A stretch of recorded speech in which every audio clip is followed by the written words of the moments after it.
नमस्कार दोस्तों, Gurukul of politics पर आपका स्वागत है। मैं हूं आपका दोस्त धर्मेंद्र कुमारी और हमारे साथ मौजूद हैं हम सबके प्रिय डॉक्टर सतीश त्यागी जी। नमस्कार दोस्तों, हरियाणा विधानसभा का सत्र चल रहा है, आप लोग टीवी पे देख भी रहे होंगे। और उस सत्र की खास बात यह है कि कोई खास बात नहीं है, लेकिन चूंकि एक इंट्रोडक्टरी प्रोग्राम है, इंट्रोडक्टरी सत्र है जिसमें नए लोग आए हैं, वो भी बोल रहे हैं, अपनी वाक कौशल दिखा रहे हैं और अपने क्षेत्र की समस्याएं भी उठा रहे हैं। लेकिन पूरे सत्र का अब तक का कंक्लूजन अगर आप निकालना चाहें, कंक्लूड मैं इसको कहूँ, तो ये पूरा सत्र आज पंडित राम कुमार गौतम जी ने इस सत्र में वो अनगाइडेड मिसाइल की तरह चलते हुए फिर से दिखाई दिए हैं। अगर आप राम कुमार गौतम जी के पूरे सियासी सफ़र को देखें तो वो जिन जिन लोगों के साथ उन्होंने पॉलिटिकली काम किया है, एक समय आने पर वो उन सभी लोगों की धज्जियां उड़ा देते हैं। चाहे वो दुष्यंत चौटाला हों, चाहे अब भूपेंद्र सिंह हुड्डा हों। तो राम कुमार गौतम ने आज सदन में ऐलान कर दिया है कि अब भविष्य में कभी भी हरियाणा में कांग्रेस की सरकार नहीं बनेगी। उन्होंने फिनिश शब्द का इस्तेमाल किया है। तो राम कुमार गौतम जी की जो अनगाइडेड मिसाइल है, अब वो किस तरफ चलेगी ये तो भविष्य में पता चलेगा। लेकिन इतना तय है कि बीजेपी को उन पर कंट्रोल करना कोई आसान काम नहीं लगता है। भले ही अभी बीजेपी वालों को मज़ा आ रहा हो, लेकिन इतना आसान नहीं है उनको कंट्रोल में करना। तो सर जी, राम कुमार गौतम जी ने तो ऐलान कर दिया है कि कांग्रेस की सरकार कभी नहीं आएगी, अब नेवर। अब पता नहीं उन्होंने ऐलान किया है या अभिशाप दिया है, और अभिशाप वो अपना बदलते रहते हैं बार बार। देखिए, सदन में ना हर किस्म के लोग होते हैं। तो जैसे एक फिल्म में कॉमेडियन होता है, ऐसे ही सदन में तरह तरह के रंग बिरंगे लोग होते हैं। उसमें राम कुमार गौतम जी, चूँकि उम्र बहुत बड़ी है, काफ़ी उम्र ज़्यादा हो गए, तो उनकी एक अपनी भूमिका है। जब वो बोलने खड़े होते हैं तो सबको पता होता है कि ये क्या बोलेंगे। कुछ लच्छेदार बातें कहेंगे। लच्छेदार बात करेंगे, हंसाएंगे, कुछ भी कह सकते हैं। तो अगर एक कोई लेजिस्लेचर इस तरह का है, विधायक है, और उसे लोग गंभीरता से ना लेते हों, तो ये प्रदेश के लिए चिंता की बात है और उसके लिए भी चिंता की बात है कि केवल आप चुटकुले फोड़ने के लिए विधानसभा में नहीं जाते, इस तरह की बात करने के लिए। इस बार का जो विधानसभा का सत्र है, बल्कि इस सरकार का जो है, उसकी कुछ विशेषताएं हमें देखनी पड़ेंगी कि जो सत्ता पक्ष है उसमें नेताओं का अभाव है, मुख्यमंत्री समेत, और विपक्ष में नेताओं की भरमार है। बहुत सीनियर लोग हैं, रघुवीर कादियान जैसे लोग, कोई 6 बार का, कोई 7 बार का, कोई 5 बार का, और बहुत नए लोग भी हैं कि पहली बार एक यंगेस्ट एमएलए आदित्य सुरजेवाला के रूप में आया कि वो 25 साल के हैं। 40 साल बाद ऐसा हुआ है कि 25 साल का आदमी तो विधानसभा। पहले शायद श्रीमती सुषमा स्वराज रही हैं। और जितने लोग उम्मीद लगा रहे थे आदित्य सुरजेवाला से, चूँकि उनके पिता बहुत बाचाल हैं, बहुत बोलते हैं, उस तरह का तो उनका नहीं रहा, लेकिन उन्होंने काफ़ी ठीक ठाक सी बातें करी हैं। चूँकि वो पढ़ के आए हैं कनाडा से, तो वो उन्होंने कहा भी है कि जो मेरी पढ़ाई लिखाई है उसका फ़ायदा यहाँ मिलेगा। तो अब विपक्ष में रह कर वो कितना फ़ायदा कर पाएंगे, ये देखने वाली बात है। लेकिन आपने आदित्य सुरजेवाला, उधर से अर्जुन चौटाला, वो भी 32 साल के हैं, कुछ ज़्यादा उम्र नहीं है, तो नया खून भी आया है अपोजिशन में। और जो बहुत अनुभवी लोग थे, जैसा अभय सिंह चौटाला, वो सारी कमी तो वही भरते थे विधानसभा। अभय सिंह चौटाला को सदन मिस कर रहा है। हाँ, वो करेगा भी, क्योंकि उनके होने का एक खास अर्थ था। उनकी राजनीति बेशक कुछ रही हो, लेकिन अभय सिंह जब बोलने खड़े होते थे सदन में, तो लोगों को ना एक डर रहता था कि पता नहीं किसके बारे में क्या कह दें। खासकर जो स्पीकर है, हाँ, वो कल्याण साहब जो हैं, वो बहुत आराम से सदन चला सकते हैं क्योंकि अभय चौटाला नहीं है। देखिए, एक तो विधानसभा अध्यक्ष भी बहुत कम उम्र के हैं, और मैंने उनको एक बार कहीं रोहतक से चंडीगढ़ जाते हुए किसी होटल पे देखा था फर्स्ट टाइम। तो मैंने एक विशेषता देखी हरविंदर कल्याण में, मुझे बाद में पता चला ये हरविंदर कल्याण है, कि वो आए, उन्होंने अपना खाना खुद उठाया एमएलए होते हुए और टेबल पे बैठ के खाया। आमतौर पे हरियाणा के नेताओं से आप ये अपेक्षा नहीं करेंगे कि उनके साथ 8-10 चमचे होते हैं जो प्लेट लाएंगे, कोई चम्मच लाएगा, कोई पानी लाएगा। बट वो अकेला व्यक्ति गया, काउंटर पर उसने अपने पेमेंट करी, टोकन लिया, सामान लिया और बैठ के खाया। तो वो मुझे अच्छा लगा था। तो हरविंदर कल्याण यंग हैं, और वो पहली बार ऐसा लग रहा है कि अपनी एक निष्पक्ष छवि भी बनाना चाह रहे हैं कि ये कतई पूरी तरीके हाँ, से वो ज्ञानचंद गुप्ता जी की तरह डमी मतलब वो व्यवहार नहीं कर रहे। ज्ञानचंद गुप्ता नहीं बनना चाह रहे वो, ज्ञानचंद गुप्ता नहीं बनना है ना, और ना ही वो कुलदीप शर्मा बनना चाह रहे। मुझे ये लग रहा है कि उनके दिमाग में कोई अपनी छवि है कि मैं इस तरीके से सदन का वो करूँगा, और ये भी है कि भाई जो सत्तारूढ़ दल से हैं वो तो उसका प्रेशर भी रहता है, तो ये कलाकारी उन्हें दिखानी पड़ेगी कैसे वो संतुलन साधें अपनी पार्टी के साथ भी और उनके साथ भी। तो कुल मिला के जो है, एक तो सदन में पुराने और नए खून का जो मिश्रण है वो बहुत अच्छा है, और लेकिन इसका लाभ तभी है कि जब वो कुछ प्रोडक्टिव रूप से रख पाएँ। और जैसा मैंने कहा कि सत्तारूढ़ दल में उन चीज़ों की कमी, अनुभव की कमी है। तो अगर वो अब जैसे कल बड़ा एक रोचक मसला उठा, तो हरविंदर कल्याण ने कहा कि अभी हम अभिभाषण पे बात करेंगे, आप इसको ना उठाओ, लेकिन वो उठा अनिल विज को लेके, और वो बात बड़ी जायज़ थी। अशोक अरोड़ा ने बड़े प्रभावी ढंग से ये कहा कि भाई गृह मंत्री ने शपथ लेने के बाद ये कहा कि मुझे मारने की योजना थी, मुझे हराने की योजना थी, तो इस मसला गृह मंत्री नहीं अनिल विज ने ये कहा, तो इसकी जांच होनी चाहिए, क्योंकि बड़ा सीरियस मैटर है। कोई पॉलिटिकल मंच से आदमी कुछ कहते तो बात समझ में आती है, लेकिन इस तरह का आरोप लगाना, तो इसकी जांच होनी चाहिए। कौन मारना चाहता था? हाँ, तो बड़ा गंभीर वो बहस चल रही थी। रघुवीर कादियान ने भी बड़ी प्रमुखता से, गंभीरता से इसको उठाया। अब बीच में भूपेंद्र सिंह हुड्डा उठे, उन्होंने बताया भी इस समस्या का समाधान मैं बता सकता हूँ अगर पूछो तो। बोले जी क्या समाधान है? बोला कि विज को होम मिनिस्टर बना दो, गृह मंत्रालय दे दो। तो ये क्या है कि कई बार बहुत गंभीर मोड़ ले लेती हैं। नायब जी को ये कहना चाहिए था तुम मुझे मारना चाहो। तो सदन में इस तरह के ये चीजें आती रहती हैं। तो कल भूपेंद्र सिंह हुड्डा ने ये सजेशन देके एक बहुत बड़ी बात कही है इशारों में कि भाई विज तब तक नहीं मानेंगे जब तक उन्हें होम मिनिस्ट्री नहीं मिलेगी, क्योंकि पहले कार्यकाल में भी उन्होंने बड़ी लड़ाई लड़ी थी, है ना। तो ये हो सकता है ये जो आरोप लगा रहे हैं इसके पीछे ये वजह ना हो। तो अगर किसी एक इतने प्रोमिनेंट मंत्री के ऊपर इस तरह का आक्षेप लगता है, अच्छा विज शायद कुछ नहीं बोल रहे इसमें, जहाँ तक मेरी जानकारी है।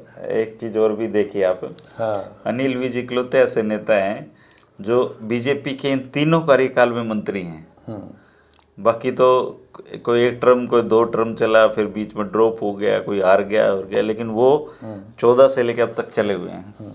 ये तो उनकी, तो हमें ये उम्मीद करनी चाहिए कि ये सदन जो है इसमें जब भी इसके सत्र होंगे उनमें कुछ नई नई चीज़ें होंगी। अच्छा, रामकुमार गौतम जी को अगर आप देखें तो अभी कल तक तो वो कह रहे थे हुड्डा का मैं स्वतंत्रता सेनानियों का खून है और मैं हुड्डा से नफरत नहीं करता। आज फिर उन्होंने हुड्डा को लपेटा है, और अब उनके पीछे सबसे ज्यादा जो टेबल बजा रहे थे वो देवेंद्र कादियान थे गन्नौर के, जो चुनाव ही ये कह के जीते हैं कि ये सीट मैं जाके हुड्डा की झोली में डाल दूंगा। तो रामकुमार गौतम जी को अगर उनकी फुलफिलमेंट नहीं होती हैं इच्छाएं, तो आने वाले समय में तो वो सरकार को भी उनको गाइड कौन करेगा? अनगाइडेड मिसाइल है वो तो। आपने कहा अनगाइडेड, मुझे लगता है वो मिसगाइडेड मिसाइल है। है ना। और क्योंकि आप ये देखिए कि दुष्यंत ने और कुछ नहीं तो अपनी पार्टी से उनको टिकट दी, एमएलए बनाया, लेकिन दुष्यंत का पॉलिटिकल करियर तबाह करने में उन्होंने कोई कसर नहीं छोड़ी। तो और उस दौर में लगातार वो कैप्टन अभिमन्यु जो उन्होंने हराए थे उनकी तारीफ करते रहे, और अब ये स्थिति यही आ रही है। तो उनको मैंने कहा ना, सदन में लोग गंभीरता से नहीं लेते। एक उन्होंने ये भी कहा सदन में कि ये जो ग्रुप सी और डी की नौकरियां हैं इनमें सबसे ज्यादा जाटों के बच्चे लगे हुए हैं। अब मुझे नहीं पता वो सरकार को इंडिकेशन दे रहे थे कि थोड़े कम लगाओ, ज्यादा लगा रखे हैं तुमने, या फिर उनका प्रेम ही बोल रहा था जाटों के प्रति। देखिए, तादाद की जहाँ तक बात है, जिस प्रदेश में जाट समुदाय 27 से 30% है, लगभग चौथाई से ज़्यादा है, तो वो कहीं ना कहीं प्रशासन में दिखेगा तो जरूर। आप उसको कहो माइनस कर, तो नहीं दिखेगा। जैसे कि अब आपने शेड्यूल कास्ट का रिजर्वेशन है, तो उनकी प्रेजेंस भी आपको नज़र आएगी। बेशक वो कुछ कमतर सीटें हों, CAD में ज़्यादा हों, बट उनकी भी प्रेजेंस है। तो ये तो डेमोग्राफिक मामला है कि जहाँ जिस वर्ग की संख्या ज़्यादा है उस तरह के लोग आते ही आते हैं। नहीं, वो भी मामला उठाया है वैसे, रघुवीर कादियान जी ने उठाया है कि ऐसा कैसा विकास आप लोगों ने कर दिया कि 2 साल में हरियाणा की 70% जो जनता है वो BPL हो चुकी है। ऐसा किस तरह का डेवलपमेंट करा है? तो उस पर ढांडा जो उनके मंत्री हैं उन्होंने कहा कि हमने जो सीमा है आय की वो 1,20,000 थी, अब वो 1,80,000 कर दी है, तो ये बढ़ गए हैं।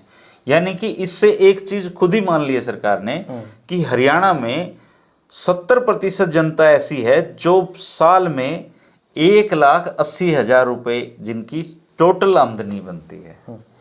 देखिए, किसी भी प्रदेश की या देश की इकोनॉमी का अगर मापदंड आप बीपीएल लगाओगे, गरीब लोग लगाओगे, तो वो नहीं हो सकता। गरीबी का वहाँ देखा जाता है कि जो अमीर तक का अफोर्डेबिलिटी है, जिसमें जो अफोर्ड कर सकता है वो उस चीज़ को खुशी खुशी अफोर्ड कर रहा है, उस महंगाई को, या मजबूरी में कर रहा है। देखिए, पेट्रोल डीजल आज की डेट की ज़रूरत है, उसके बिना नहीं रह सकता। आप बढ़ाते चले जाओ, लोग उस पर कुछ ज़्यादा कुछ करेंगे नहीं। या जो तबका है मिडिल क्लास का या मिडिल क्लास का, उसकी जो ज़रूरतें हैं वो जैसे तैसे बेचारे पूरे करते हैं, लेकिन वो खुशी से नहीं करते। उन पे कहीं ना कहीं दबाव है इस तरह का, वो कर तो लेंगे। जिन चीज़ों पे महंगाई बढ़ती है, आम आदमी का तो उनसे कोई लेना देना है भी नहीं। ये जो 82 करोड़ इस मुल्क के लोग हैं गरीब, उनको बेचारों को क्या लेना देना। बात होगी अरहर की दाल महंगी होगी, है ना, तो कहाँ बेचारों को अरहर की दाल मिल रही है, कहाँ मिलनी। तो जो मिडिल क्लास है, जिसकी अफोर्डेबिलिटी है, अफोर्ड कर सकता है, और उसकी जेब पे ज़्यादा बोझ पड़ रहा है, लेकिन उसे ये पता है कि इसका कोई ऑप्शन नहीं है, ये हमें झेलना पड़ेगा, चाहे वो हिंदुत्व के नाम पे झेले या जातिवाद के नाम पे झेले। लेकिन धीरे धीरे आप देखेंगे इन चीज़ों का असर जब फिल्टर होगा नीचे जाके, तो हालात बहुत खराब होंगे। जो कल तक योगी योगी के नारे लगाते थे जी, आज वो रोजगार मांग रहे हैं, लट लग रहे हैं उनको। अब सरकार कह रही है कि नायब सिंह सरकार ने ये किया है कि सीईटी पास युवाओं को अगर 1 साल तक रोजगार नहीं मिला तो फिर 2 साल उनको सरकार 9,000 रुपये देगी। इसका मतलब क्या है, सीईटी पास करने के बाद 1 साल तो आप रोजगार का लीगली इंतजार करिए, और नहीं मिल रहा है तो सरकार की से रोजगार मत मांगिए, आप 9,000 रुपये लेके आप चुपचाप बैठिए। वो एक तरह का बेरोजगारी भत्ता ही है। हाँ, मतलब कमाल है ये तो। हाँ। तो ये ना, अब भाई आप ऐसा गारंटी कानून क्यों नहीं बनाते? सीईटी पास किया और आपने भर्ती निकाली। नहीं, इसके तो खैर कल्पना ही मत कीजिए, वो चुनावी दिनों में इस तरह के वादे होते रहते हैं। अब इनको चूंकि धरातल पर आए हैं और देख रहे हैं कि खजाने की क्या हालत है और कहाँ से पैसा आएगा, कैसे खर्च होगा, तो उसके मद्देनज़र अब इस तरह के विकल्प ढूंढे जाएंगे, मैकेनिज्म ढूंढे जाएंगे कि हमने कह तो दिया रोजगार का, लेकिन जब नहीं देंगे तो लोगों में असंतोष होगा, सड़कों पर आएंगे बच्चे। तो उसके लिए एक मुंह बंद करने की बात कर दी है कि भाई आपको ये चीज़ें मिलती हैं। अभी 1 साल तो अगला क्लियर करने के बाद चुप बैठो। हाँ, 1 साल बाद वो 9,000 रुपये ले लो, बिल्कुल। लेकिन रोजगार मिलना चाहिए था उसको। 1 साल भी क्यों इंतजार करे वो? ये तो धीरे धीरे आप देखना बहुत सारी चीज़ें सामने आएंगी, अभी तो बहुत शुरुआत भर है। अब सरकार जो लोग चला रहे हैं उनको महसूस होगा कि ये कितना मुश्किल काम है। नहीं, कैग ने अपनी रिपोर्ट में हरियाणा के जो अस्पताल हैं उनमें ये पाया है कि उनमें गुजरात की फर्मों ने बहुत महंगे दामों पे घटिया दवाइयाँ सप्लाई की हैं, और ये बहुत ही ईमानदार मंत्री अनिल विज जी होते थे, उनके कार्यकाल की कैग ने खुलासा किया है। ये ब्लैक लिस्टेड कंपनियों तक ने हरियाणा में दवाई सप्लाई की है। बिल्कुल संभव है इस तरह की चीज़ें, और जहाँ गुजरात लॉबी तो ये काम करती है जहाँ जहाँ उनकी सरकारें हैं। पर अब मुख्यमंत्री को और वर्तमान सरकार के जो कर्ता धर्ता हैं उनको ये जिस पारदर्शिता की बात करते रहते मनोहर लाल, उसको लागू करना चाहिए। और जहाँ भी इस तरह के कॉन्ट्रैक्ट दें उसको बाकायदा समाचार पत्रों के माध्यम से डिस्क्लोज करें कि हमने ये इस तरीके से किया है, कम से कम वेबसाइट पर डाल लें। जब तक ये ट्रांसपेरेंसी नहीं होगी तब तक ये सारी चीज़ें चलती रहेंगी। अच्छा, मजे की बात ये कि सरकार जो CLU जारी करते हैं वो वेबसाइट पे हैं सारे के सारे, जिसमें सबसे ज़्यादा संभावना है। बट ये जो टेंडर दिए जाते हैं इसका कोई जिक्र नहीं मिलेगा आपको, किसको दिया है। हाँ, क्योंकि ये भी बहुत बड़ा स्रोत करप्शन कह रहे हैं कि ऑनलाइन होता है, पर मुझे लगता है ऑनलाइन होने के बाद सबसे ज़्यादा गड़बड़। देखिए, ऑनलाइन से बहुत सारी चीज़ें जहाँ संभावनाएं हैं भ्रष्ट होने की वो ऑफलाइन ही होती हैं। अब हाई पावर परचेज कमेटी है, उसका डिटेल पता चलता है किसी को? नहीं पता क्या हो रहा है, कौन सी चीज़ कितने में खरीद रहे हो, मंत्री का कट कितना है, चीफ मिनिस्टर का कट कितना है, इसको तो लोग जानते नहीं इन बातों के। क्या जो यहाँ माइनिंग के काम उसके बारे में कभी जानकारी दी जाती क्या है? नहीं दी जाती। तो ऑनलाइन केवल इसलिए है कि जनता को ये लगे कि बड़ी ट्रांसपेरेंसी है। सरकार के जो कमाई के साधन अवैध तरीके हैं उन पे सब ऑफलाइन होता है। हालांकि रामकुमार गौतम जी ने एक पंगा भी हो गया था। उन्होंने गीता भुक्कल को कहा कि मैं तुमसे नफरत नहीं करता हूँ, प्यार करता हूँ, और उनकी कम्युनिटी का नाम लेके कि इनके बच्चे बहुत लगे हैं नौकरी में। तो फिर गीता भुक्कल ने प्रतिकार किया उस चीज़ का। और गीता भुक्कल हरियाणा की वो नेता है जिन्होंने कभी भी अपना दलित कार्ड नहीं खेला सदन में, वो अपने एक्सपीरियंस के तौर पे मतलब बोलते हैं, कभी भी दलित वाली छवि उनकी है नहीं। तो वो हालांकि रिकॉर्ड से भी चीज़ हट गई है, लेकिन आपने ठीक कहा, मुझे रामकुमार गौतम जी के बारे में अनगाइडेड की जगह मिसगाइडेड मिसाइल इस्तेमाल करना चाहिए।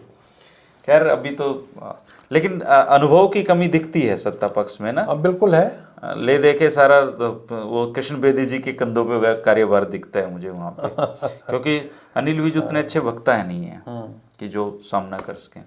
खैर होता रहेगा दोस्तों। तो रामकुमार गौतम जी ये इतना तय है इस सदन से कि अगले 5 साल तक आपको रामकुमार गौतम जी की मिसगाइडेड मिसाइल दाएं बाएं चलती हुई दिखाई देगी।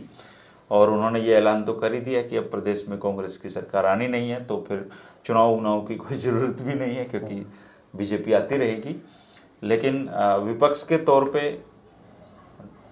जहाँ जरूरत पड़ेगी, कांग्रेस नहीं है तो हम हैं, कोई चिंता की बात नहीं है। क्योंकि पत्रकार का पहला काम होता है, सरकार की अगर नीतियों में खामियां हैं और जनता की बात वहाँ तक पहुँचाने की ज़रूरत है, तो बोलना चाहिए, बोलते रहेंगे।